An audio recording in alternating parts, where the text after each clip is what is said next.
સનાતન હિન્દુ રાષ્ટ્ર સંગઠન દ્વારા વર્ષ દરમિયાન અનેક સેવાકીય પ્રવૃત્તિઓ કરવામાં આવતી હોય છે। ખાસ કરીને વાર હોય કે તહેવાર તમામ પ્રકારે ઉજવણી કરવામાં આવે છે। ત્યારે ગણેશ મહોત્સવની પણ સનાતન હિન્દુ રાષ્ટ્ર સંગઠન દ્વારા ઉજવણી કરવામાં આવી હતી, જેમાં ગણપતિ દાદાનું મોડી રાત્રે ભવ્યથી ભવ્ય રીતે વિસર્જન કરવામાં આવ્યું હતું। પાદરા શહેર અને તાલુકામાં હર હંમેશા લોકોની સેવામાં તત્પર એવું સનાતન હિન્દુ રાષ્ટ્ર સંગઠન દ્વારા હાલના વર્ષે પ્રથમ વર્ષે ગણેશ મહોત્સવની ભવ્યથી ભવ્ય રીતે ઉજવણી કરવામાં આવી હતી। ખાસ કરીને વાત કરીએ તો પાદરાના ઝંડા બજાર ખાતે ગણેશજી દાદાની છે તે સ્થાપના કરવામાં આવી હતી, જેમાં 9 દિવસ સુધી ગણપતિ દાદાની સેવા પૂજા અર્ચના કર્યા બાદ છે તે ગણેશજીનું વિસર્જન યોજવામાં આવ્યું હતું।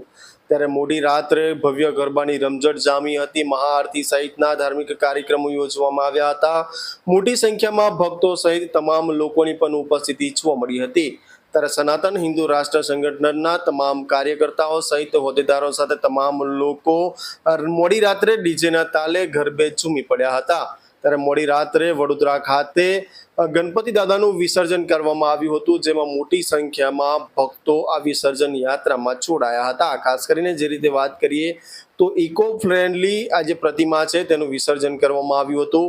ખાસ કરીને સનાતન હિન્દુ રાષ્ટ્ર સંગઠન વર્ષ દરમિયાન અનેક સેવાકીય પ્રવૃત્તિઓ કરતું આવે છે, ત્યારે ગણેશ મહોત્સવની પણ હાલના વર્ષેથી જ શરૂઆત કરવામાં આવી છે, જેમાં તમામ લોકોનો સાથ સહકાર મળી રહ્યો છે અને ભવ્યથી ભવ્ય રીતે ઉજવણી કરવામાં આવી હતી। જય સિયારામ, જય મા ભવાની।